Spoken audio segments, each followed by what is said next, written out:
નમસ્કાર મિત્રો, આપ સૌનું હાર્દિક સ્વાગત છે અમારી યુટ્યુબ ચેનલ અતુલ ચાવડા એજ્યુકેશનમાં।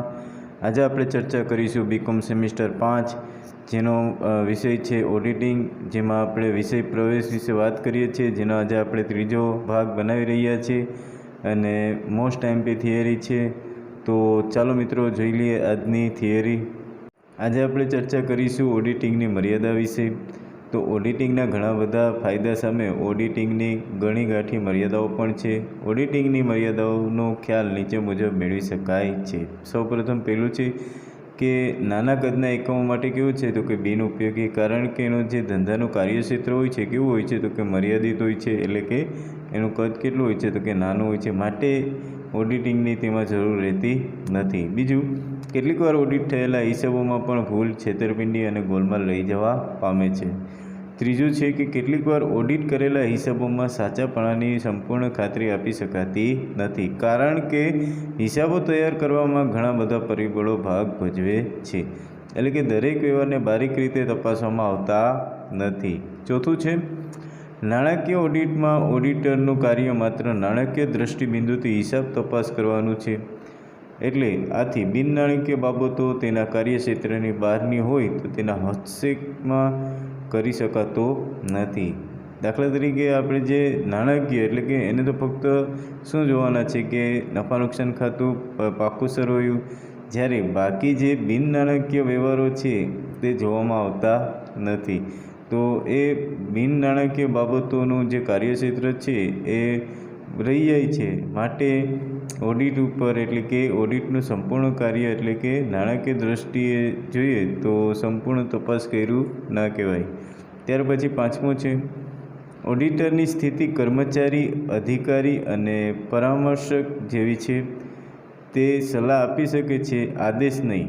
ઓડિટર જે છે એનું કામ શું છે તો કે સલાહ આપવાનું, એ કોઈને આદેશ ના આપી શકે કે કોઈનો હુકમ આપી શકે નહીં। ઓડિટરની સલાહનો અમલ કરવો કે નહીં તેનો આધાર નિમણૂક કરનાર પર રહેલો છે। હવે જે લોકોએ ઓડિટરની નિમણૂક કરી છે એને ઓડિટર સલાહ આપી શકે છે, પણ એ સલાહનો સદુપયોગ કરવો કે નહીં એ કોના ઉપર આધાર રાખે છે મિત્રો તો કે નિમણૂક ઉપર આધાર રાખે છે।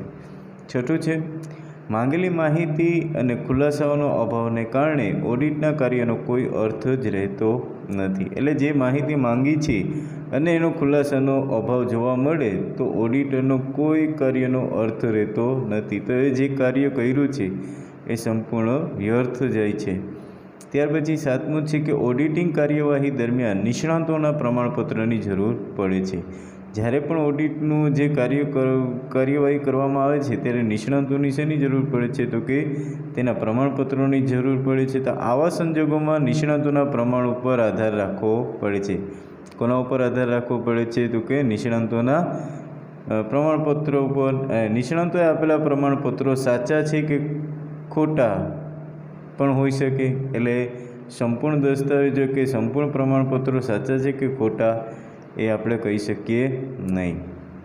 આઠમું છે ઓડિટિંગ એ મહદઅંશે એટલે કે આંકડાઓની મરણોત્તર તપાસ છે। મરણોત્તર તપાસ એટલે કે પોસ્ટમોર્ટમ, જેમ એક આપણે બોડીની આપણે તપાસ કરીએ છીએ ડૉક્ટર કે આની મૃત્યુ કઈ રીતના થઈ છે, એવી રીતે ઓડિટિંગ પણ એક મરણોત્તર છે। મરણોત્તર તપાસ એટલે કે જે હિસાબો થયા છે એ ખરેખર નિયમોથી અને સિદ્ધાંતપૂર્વક થયા છે કે નહીં, એમાં કોઈ જાતની છેતરપિંડી થઈ છે કે નહીં, એ તપાસવાનું કાર્ય કોનું છે તો કે ઓડિટરનું।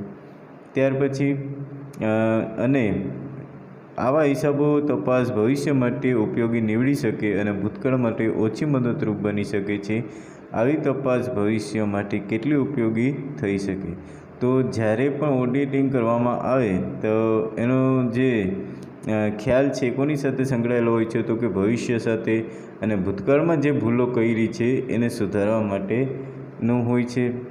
ત્યાર પછી છે નવમું કે ઓડિટમાં ઘણીવાર ઓડિટરનો પૂર્વગ્રહ મહત્ત્વનો ભાગ ભજવે છે, એટલે ઓડિટરને જે કામ સોંપવામાં આવ્યું છે, જે એની જવાબદારી છે, જે એની સત્તા છે, જો એ પ્રમાણે કામ કરે તો એ મહત્ત્વનું છે। ત્યાર પછી દસમું છે કે ઓડિટ દરમિયાન ઓડિટ વારંવાર માહિતી, ખુલાસો, સમજૂતી વાઉચરો, પત્રકો વગેરે માંગે છે, તેના કારણે રોજિંદા કાર્યમાં ખલેલ પહોંચે છે અને તેમની કર્મચારીઓની કાર્યક્ષમતા પણ શું થાય છે તો કે ઘટે છે. તો ઓડિટ દરમિયાન ઓડિટર બધી વસ્તુ માંગે છે, જેમ કે તમારું દૈનિક વસ્તુ શું તમે ક્યાં ક્યાં વ્યવહાર કરો છો, વેચાણના વ્યવહાર કેટલા છે, ખરીદીના વ્યવહાર કેટલા છે, કેટલા કર્મચારીઓને તમે કેટલો પગાર ચૂકવો છો, આવી તમામ વસ્તુઓ જો માંગવામાં આવે એટલે કે રોજિંદાના કાર્યમાં ખલેલ પહોંચે તો તેની કર્મચારીની કાર્યક્ષમતા શું થઈ જાય છે તો કે ઘટે છે. અને 11મું છે કે ઓડિટ ખર્ચાળ પ્રવૃત્તિ છે. કેવી પ્રવૃત્તિ? ખર્ચાળ, જે નાના વેપારીઓ ભાર લાગે છે, એટલે કે ભારરૂપ લાગે છે. એટલે ઓડિટનો જે ખર્ચો આવે છે એ કેવો છે? એકદમ અતિ ખર્ચાળ પ્રવૃત્તિ હોવાથી નાના વેપારીઓને એનો ખર્ચો બહુ ભારરૂપ લાગે છે. હવે વાત કરીશું આપણે ઓડિટિંગના હેતુ વિશે. ઓડિટિંગનો હેતુ એટલે કે ઉદ્દેશ હિસાબો અને નાણાકીય પત્રકો સાચા લખાયા છે તે તપાસવાનો છે. ઓડિટિંગનો ગૌણ હેતુ હિસાબોમાં રહેલી ભૂલ અને ગોટાળા શોધવાનો છે. સ્પાઇસર અને પેગલરના જણાવ્યા પ્રમાણે ઓડિટના હેતુઓ 2 પ્રકારના છે. તો અહીંયા આપણા જે એકાઉન્ટ શાસ્ત્રી છે તો એ એકાઉન્ટ શાસ્ત્રી કહે છે કે સ્પાઇસર અને પેગલર એ કહે છે કે ઓડિટરના 2 મુખ્ય હેતુ હોય છે, એક મુખ્ય અને બીજું શું હોય છે તો કે ગૌણ. તો અહીંયા ગૌણ હેતુઓ છે. તો સૌપ્રથમ આપણે જોશું મુખ્ય હેતુઓ.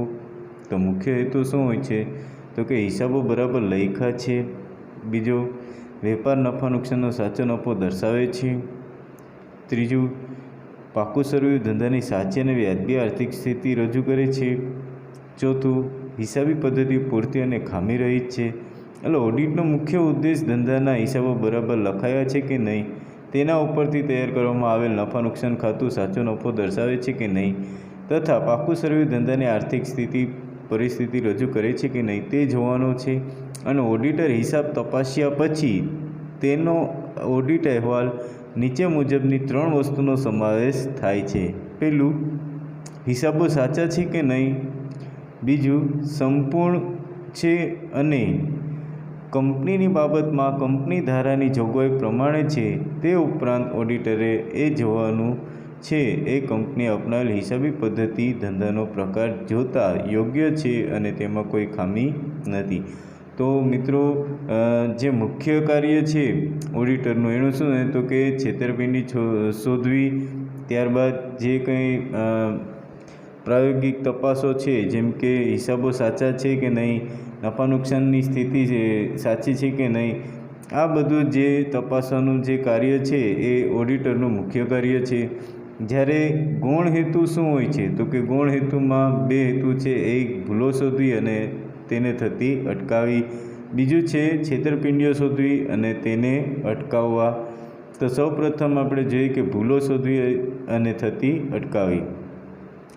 સામાન્ય હિસાબી ભૂલો નામા પદ્ધતિના સિદ્ધાંતોના અજ્ઞાનતા, બિનઆવડત કે બદઇરાદા વગર નિર્દોષતાથી થતી હોય છે.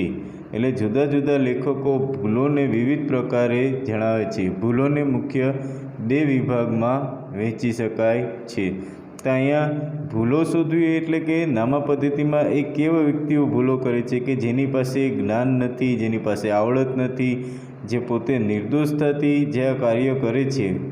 તો એની ભૂલોના પણ અમુક પ્રકાર છે અને એના 2 વિભાગ પાડવામાં આવેલા છે. તો સૌપ્રથમ પહેલું છે કે કાચા સરવૈયાને અસર કરતી ભૂલો. તો કાચા સરવૈયામાં કઈ કઈ અસર કરે છે તો કે ઘણી વખત એવું બને છે કે કંપનીના એકાઉન્ટ દ્વારા જે કાચું સરવૈયું બનાવવામાં આવે છે તેમાં બંને બાજુનો સરવાળો કેવો હોય છે તો કે અલગ અલગ હોય છે, જેને કાચા સરવૈયાને અસર કરતી ભૂલો કહે છે.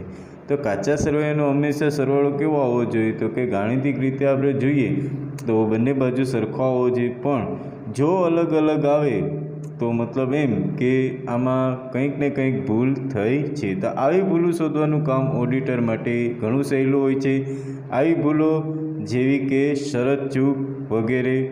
તો શરત ચૂક એટલે કે શું તો કે શરત ચૂક એટલે કે આવી ભૂલોને ખોટું લખવાની કે કાર્યની ભૂલો પણ કહી શકાય છે. તો શરતચૂક ભૂલ છે એ કાં તો ખોટું લખવાની અથવા તો કાર્યની ભૂલો કહી શકાય.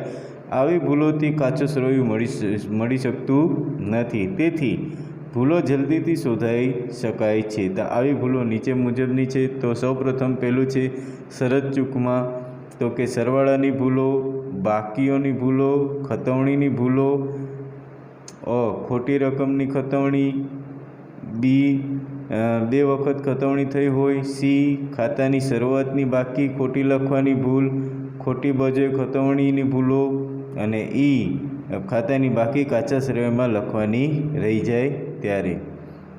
ત્યારબાદ બી છે કે કાચા સરવૈયાને અસર ન કરતી ભૂલો. જે સૌપ્રથમ આપણે જોઈ એ કેવું હતું તો કે કાચા સરવૈયાને અસર કરતી એટલે કે બંને બાજુનો સરખો જ્યારે મેળ ન બેસતો હોય તો કઈ ભૂલ કહેવામાં આવે છે તો કે શરતચૂક ભૂલ કહેવામાં આવે છે. અને એ ભૂલમાં શું હોય છે કે સંપૂર્ણ વ્યવહાર કદાચ રહી ગયો હોય લખવાનો, અથવા તો કોઈ જાણી જોઈને કોઈ વ્યવહારની એન્ટ્રી 2 વખત થઈ ગઈ હોય, અથવા તો ખતવણી દરમિયાન કોઈ ઉધારનું છે જમા બાજુ કરી નાખ્યું હોય. અને આ જે બી છે એ કાચા સરવૈયાને અસર કરતી ભૂલો છે. એટલે કેટલીક વખત હિસાબોમાં એવા પ્રકારની પણ ભૂલો જોવા મળે છે કે જેમાં કાચા સરવૈયાનો બંને બાજુનો સરવાળો એક સરખો થાય છે, જેને કાચા સરવૈયાને અસર ન કરતી પણ ભૂલો કહે છે. તો આવી ભૂલો શોધવાનું કાર્ય ઓડિટર માટે મુશ્કેલ ભર્યું છે. આવી ભૂલો જેવી કે વિસરચૂક, કારકુનની ભૂલ, ભરપાઈ ચૂક અને સૈદ્ધાંતિક ભૂલ. તો સૌપ્રથમ આપણે જોશું વિસરચૂક. હિસાબોમાં કોઈ પણ વ્યવહાર સંપૂર્ણ કે અસંત લખવાનો રહી જાય ત્યારે તેવી ભૂલને વિસરચૂક કહેવામાં આવે છે. તો મિત્રો ખાસ યાદ રાખજો, વિસરચૂક એટલે શું તો કે હિસાબોમાં કોઈ પણ વ્યવહાર સંપૂર્ણ કે અસંત, સંપૂર્ણ એટલે કે પૂરેપૂરો અને અસંત એટલે કે અડધો લખવાનો રહી જાય તેવી ભૂલને વિસરચૂક કહેવામાં આવે છે. વ્યવહારની નોંધ કરવાની રહી ગઈ હોવાથી હિસાબો પર સ્વાભાવિક રીતે અસર પડતી ન હોવાથી આ ભૂલની અસર કાચા સરવૈયા ઉપર પડતી નથી. તો સ્વાભાવિક છે કે જે વસ્તુને આપણે એન્ટ્રી કરી જ નથી તો એની કાચા સરવૈયામાં તો એન્ટ્રી આવશે જ નહીં. માટે આવી ભૂલને આપણે કઈ ભૂલ કહીશું તો કે વિસરચૂક ભૂલ કહીશું. ત્યાર પછી છે બીજી કારકુનની ભૂલ. આવી ભૂલોને હિસાબી ભૂલ અથવા તો કારકુનની ભૂલો પણ કહેવામાં આવે છે. હિસાબો લખતી વખતે ખોટા ખાતે ખતવણી અથવા તો ખોટી ખતવણી કરવાથી આવી ભૂલો થાય છે. દાખલા તરીકે અહીંયા જોઈએ આપણે તો મગનભાઈને આપણે 6,000નો માલ વેચ્યો જે ભૂલથી છગનભાઈના ખાતે ઉધાર્યો.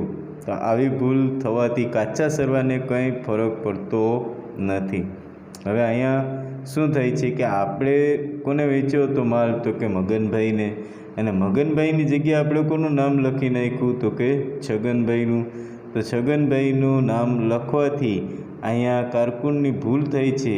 એટલે જો કોઈ ખોટી ખતવણી થઈ ગઈ હોય તો એવી ભૂલને કઈ ભૂલ કહીશું તો કે કારકુનની ભૂલ. ત્યાર પછીની આવે છે ભરપાઈ ચૂક. એક કે વધુ ભૂલની રકમ તેની સામે બાજુ એક કે વધુ ભૂલની રકમ જેટલી થઈ જાય તો એક બાજુની ભૂલ તેની સામે બાજુએ થયેલી બીજી ભૂલ સરભર થઈ જાય છે. તો દાખલા તરીકે જો શ્રી નયનભાઈ ખાતે ₹980 જમા કરવાને બદલે 900 રૂપિયા જમા કરવામાં આવે છે. ખરેખર આપણે કેટલા જમા કરવાના હતા તો કે 980, અને શ્રીમતી પ્રીતિબેનના ખાતે 980 ઉધાર કરવાને બદલે આપણે શું કરીએ છીએ તો કે 900 રૂપિયા ઉધાર કરવામાં આવે છે. એટલે બંને બાજુ સરવાળો કેવો આવશે તો કે સરખો આવશે. એટલે નયનના ખાતાની જમા બાજુ 80ની ભૂલ અને શ્રીમતી પ્રીતિના ખાતાની ઉધાર બાજુની 80ની ભૂલ તો સામસામે સરભર થઈ જાય છે. એટલે આ રીતે હિસાબોમાં ભૂલ હોવા છતાં કાચું સરવૈયું કેવું થઈ જાય છે તો કે મળી જાય છે.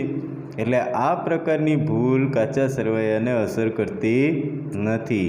તો આને કઈ ચૂક કહેવામાં આવે છે તો કે ભરપાઈ ચૂક કહેવામાં આવે છે, કે બંને બાજુ એક જ સરખી રકમ લખવામાં આવે અને કાચા સરવૈયામાં તેની અસર પડતી નથી. ત્યાર પછી આપણે વાત કરીશું સૈદ્ધાંતિક ભૂલ.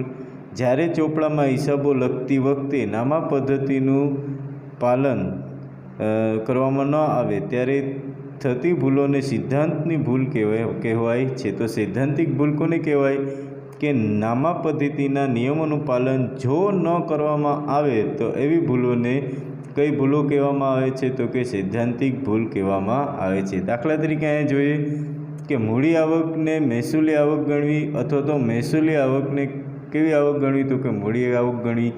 મૂડી ખર્ચને મહેસૂલી ખર્ચ ગણવો અને મહેસૂલી ખર્ચને કયો ખર્ચ ગણવો તો કે મૂડી ખર્ચ ગણવો. ઉપજ ખર્ચના ખાતાને લગતો વ્યવહાર વ્યક્તિના ખાતે લખવામાં આવે છે. એટલે આવી ભૂલો કેટલાક વાર જાણી જોઈને બદ ઇરાદાપૂર્વક કરવામાં આવે છે, જેથી નફો વધારે કે ઓછો દર્શાવી શકાય છે. તો આવી ભૂલો શોધવા માટે ઓડિટરે વધુ કાળજી રાખી અને તેની તપાસ કરવી જોઈએ. તો આને કઈ ભૂલ કહેવામાં આવે છે તો કે સૈદ્ધાંતિક ભૂલ. બરાબર. તો આપણે કેટલી ભૂલો જોઈ કે જે આપણે કાચા સરવૈયાને અસર કરતી નથી. તો ફરીથી આપણે એકવાર જોઈ લઈએ કે કાચા સરવૈયાને અસર નથી કરતી. એમાં સૌ પ્રથમ છે વિસરસુક. વિસરસુક એટલે કે જેમાં સંપૂર્ણ કે અસંત વ્યવહાર લખવાનો રહી જાય ત્યારે કારકુનની ભૂલ એટલે કે કોઈ ખોટા ખાતામાં લખાઈ ગઈ હોય તો એને કારકુનની ભૂલ કહેવામાં આવે છે. ભરપાઈ ચૂક. ભરપાઈ ચૂક એટલે કે લખવાના હોય આપણે 980 અને લખાઈ ગયા હોય 900, બંને બાજુ એક સરખી જ રકમ લખાઈ ગઈ હોય તો એને ભરપાઈ ચૂક કહેવામાં આવે છે. અને સૈદ્ધાંતિક ભૂલ કોને કહેવામાં આવે છે તો કે સૈદ્ધાંતિક ભૂલ એટલે કે હિસાબી નામા પદ્ધતિ પ્રમાણે જે નિયમો પ્રમાણે નથી લખવામાં આવ્યા તો એ સૈદ્ધાંતની ભૂલ કહેવામાં આવે છે. તો સૈદ્ધાંતિક ભૂલ કહેવામાં આવે છે. હવે બીજું જોઈએ આપણે છેતરપિંડીઓ શોધવી અને થતી અટકાવી. સામાન્ય ભૂલો ખરાબ હાસ્ય કે બરદાનત સિવાય થતી હોય છે, પરંતુ છેતરપિંડી ગોટાળા જાણી જોઈને કરવામાં આવે છે. ચાલો માની લીધું કે ભૂલો છે એ કદાચ આપણે સૈદ્ધાંતિક ભૂલ છે તો કોઈને નિયમ યાદ ન હોય અથવા તો કોઈ ડબલ એન્ટ્રી કરી દીધેલી હોય અથવા તો એ કેવી છે તો કે એ જાણી જોઈને નથી, એ અજાણી છે. જ્યારે છેતરપિંડી કેવી છે તો કે જાણી જોઈને ભૂલ કરવી. એટલે કે છેતરપિંડીનો હેતુ ધંધાના માલિકને છેતરવાનો હોય છે. ઓડિટરે હિસાબી ભૂલો શોધી કાઢવા વિવિધ પ્રકારની ભૂલો વિશે જાણી લેવું જોઈએ. એટલે કે હિસાબમાં કરવામાં આવેલ ગોલમાલ, છેતરપિંડી, ઊંચા પદ સામાન્ય કયા હેતુથી અને કઈ રીતે થાય છે તે જાણી લેવું જોઈએ. તો છેતરપિંડીઓ નીચે મુજબ રજૂ કરી શકાય છે. તો ઊંચા પદ બે રીતે થાય છે, જેમાં પહેલું છે રોકડની ઊંચા પદ અને બીજું છે માલની ઊંચા પદ. એટલે કે રોકડની ચોરી કરવી અને માલની ચોરી કરવી. એટલે કે સૌ પ્રથમ છે આપણે રોકડની ઊંચા પદ. ધંધામાં રોકડ અંગે જરા પણ શિથિલતા જણાય તો રોકડની ઊંચા પદ થવાની શક્યતા રહે છે. એટલે કે ધંધામાં રોકડ અંગેની જરા પણ બેદરકારી જણાય તો રોકડની જે ચોરી છે એ થવાની કેવી છે તો કે શક્યતા રહે છે. મોટા ધંધામાં માલિકનો રોકડ ઉપરનો સીધો અંકુશ હોતો નથી અને જ્યાં માલિક અને કર્મચારી વચ્ચે સીધો સંબંધ નથી ત્યાં આ શક્યતા સૌથી વધુ હોય છે. હવે રોકડ હાથમાંથી કેટલી જાય છે એ માલિકના એ જાણ હોતી નથી અને જ્યાં માલિક અને કર્મચારી વચ્ચે સીધો સંબંધ નથી તો ત્યાં આ શક્યતા કેવી જોવા મળે છે તો કે વધુ જોવા મળે છે. તો રોકડની ઊંચા પદની શક્યતા ક્યાં રહેલી છે તે નીચે મુજબ જુદા જુદા વ્યવહારોમાં થાય છે. તો સૌપ્રથમ છે પહેલું વેચાણના વ્યવહારોમાં, બીજું છે ખરીદીના વ્યવહારોમાં, ત્રીજું છે રોકડના વ્યવહારોમાં, ચોથું છે રોકડ અને જાવકના વ્યવહારોમાં અને પાંચમું છે ટીમિંગ અને લીડિંગ.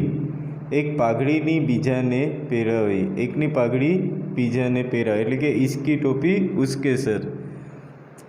ત્યાર પછીની વાત આપણે કરીશું માલની ઊંચા પદ. માલની ઊંચા પદ અનેક રીતે થાય છે. ખાસ કરીને વજનમાં હલકા અને નાના કદના અને કિંમતી માલ સામાનના ઊંચા પદ થવાનું જોખમ કેવું છે તો કે વિશેષ રહે છે.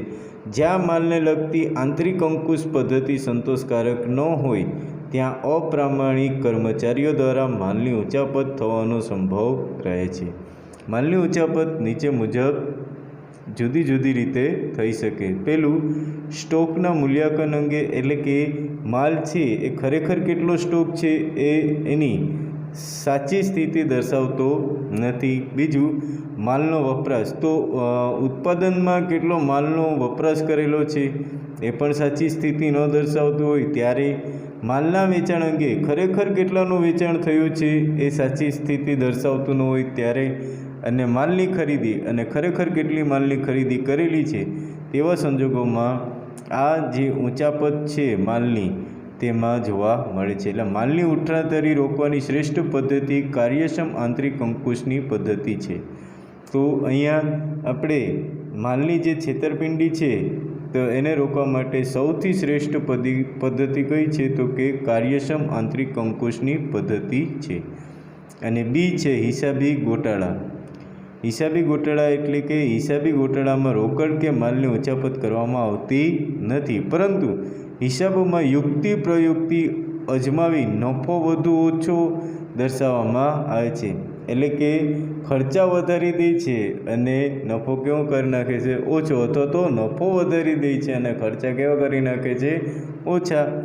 એટલે જુદી જુદી વ્યક્તિ જેમ કે કંપનીના સંચાલકો, ધંધાના માલિકો, ભાગીદાર પેઢીના ભાગીદારોને, કર્મચારીઓને પોતાના હિતો અને ઉલટા સુલટી રીતે સંકળાયેલા હોય છે. તે હિત જાળવવાના કે વધારવાના હેતુથી તેઓ સંસ્થાનો નફો ખરેખર હોય તેના કરતાં પણ વધારે અથવા તો ઓછો બતાવે છે. તો હિસાબી ગોટાળા કોને કહે છે કે કાં તો વધારે હિસાબ બતાડે અથવા તો ક્યાંક ઓછો બતાડે. તો હિસાબી ગોટાળાને લીધે પણ શું થાય છે તો કે છેતરપિંડીનો થાય છે. ત્યાર પછી આપણે જોઈએ નફો વધુ બતાવવાના હેતુઓ.